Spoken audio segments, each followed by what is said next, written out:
It's time now for a look at the latest in local news. In the news, the Wayne County Sheriff's Department and Jesup Police Department have joined forces again to combat drugs in Wayne County. Sheriff Robert Chuck Mosley of the Wayne County Sheriff's Office and Chief Mike Lane of Jesup PD announced that as of January 2021, the Narcotics Investigative Divisions have combined into a countywide drug unit.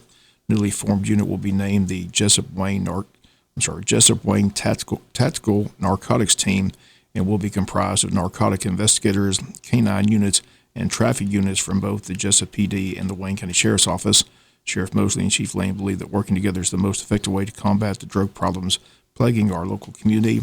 Since forming in January, the new team has made 9 felony narcotic cases, including 4 search warrants, 1 Fourth Amendment waiver search, and 4 narcotic cases from traffic stops. Sheriff Mosley and Chief Lane encourage anyone with information pertaining to illegal drug or criminal activity to contact either office. The Jesup PD's number is 427-1313. The Sheriff's Department is 427-5970. On January 21st, Jesup Wayne Tactical Narcotics Team executed a search warrant at 46 J. Bird Court in Wayne County.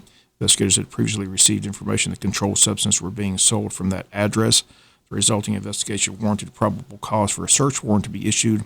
Upon the execution of the search warrant, a quantity of fentanyl, cocaine, prescription medication, and drug paraphernalia were found in the residence.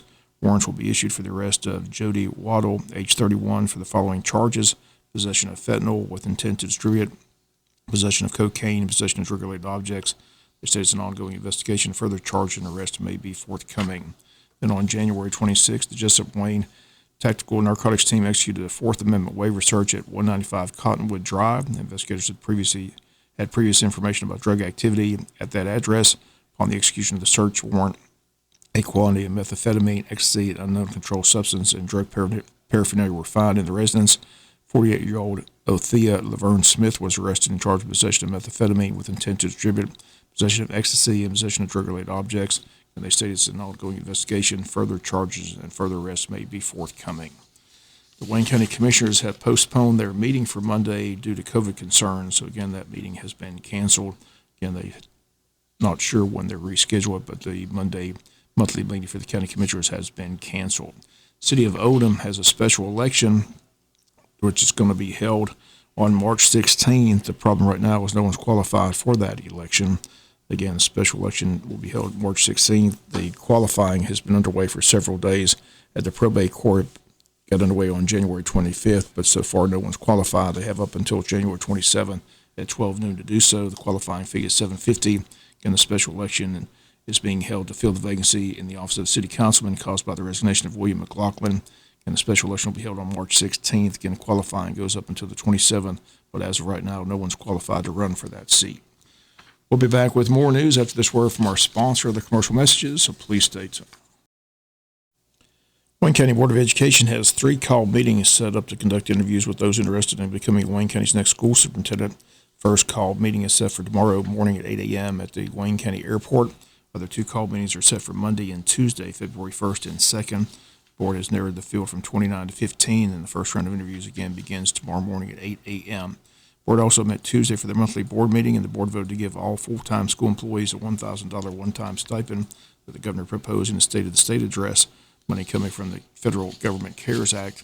But the governor's proposal didn't cover parapros or pre-K teachers or other full-time employees. So the Wayne County Board of Education on Tuesday simply included all full-time employees in the school system under the $1,000 one-time payment, which they believe the employees will receive in the month of March in time for spring break. Also, the Wayne County Board opted to put a little bit more money into the check on the $1,000 to ensure that the employees all net $1,000. Once again, that vote unanimous at Tuesday's school board meeting. Recommendation came from School Superintendent Jay Brinson, who says he feels that the employees deserve this payment, especially with all that they've dealt with during this pandemic. Tonight at the high school auditorium, the Wayne County High School Drama Department will perform their one-act play, The Sidelines, which they will perform in a region competition this Saturday at Coffee County High School. Again, the public performance tonight at 7 p.m. at the K Cable Theater at Wayne County High School. Tickets are $5 each. Once again, it's a comedy entitled The Sidelines. They state The Sidelines is a slice of life comedy about people in a small town. Small town life isn't for everyone, especially if you're used to the big city. For Dr. Jennings' family, this is no exception. He's always dreamed of life as a small town doctor, but life in a town without amenities horrifies his wife and 2 teenage kids. These tensions peak when the family attends a local 4th of July parade, staple of small-town life. Viewing the parade from the curbside as it passes, the family enumerates the many sins and failings of the unsophisticated townsfolk, some of which seem deserved, but the natives aren't too pleased with the way the foreigners from the big city are treating them either. In the end, the Jennings find comfort in the hospitality of a small town offers, and local residents find some of the big city ideas intriguing. Again, the play to be performed tonight, 7 p.m. at the KK Theater. Tickets just $5 each, first come, first serve. They do ask that audience members wear a mask and remain distanced from the non-family members in the auditorium. We'll be back with some final news notes after this word from our sponsor. Other commercial messages, so please stay tuned. Final notes and news. Legislative session taking place in Atlanta, and on Wednesday, Senate Bill 29 was introduced, which would require Georgia voters to make copies of their photo ID and mail them to election officials twice before being allowed to cast an absentee ballot. Senate Bill 29 would create a photo ID requirement for voting outside of polling places. Voters would need to submit ID both when applying for absentee ballots and when returning them. This bill is the first major proposal in this year's state legislature. Freshman Republican from Dallas, Georgia, Jason Onavatari introduced the bill. The idea of mandating some form of photo ID has the support of the governor, the lieutenant governor, and the Speaker of the House, David Ralston. Under the legislation, Georgia voters would be required to submit a photocopy of their driver's license, voter ID card, U.S. passport, government employee ID, military card ID. Members of the military and overseas voters would be exempt from having to return the photo ID. Once again, this legislation introduced Wednesday up at the state legislature. A state legislator who refused to be tested for COVID-19 was a no-show Wednesday at the Georgia Capitol, but his defiance continues to anger some of his colleagues. Representative David Clark, a Republican from Beaufort, Georgia, has refused to get tested for the virus since the General Assembly began in January 3 weeks ago. Because of his defiance, he was escorted out of the building by the Georgia State Patrol on Tuesday, though he vowed his return only not to show up on Wednesday. Clark's the only House member who's refused testing, which is required twice a week for lawmakers at the Capitol.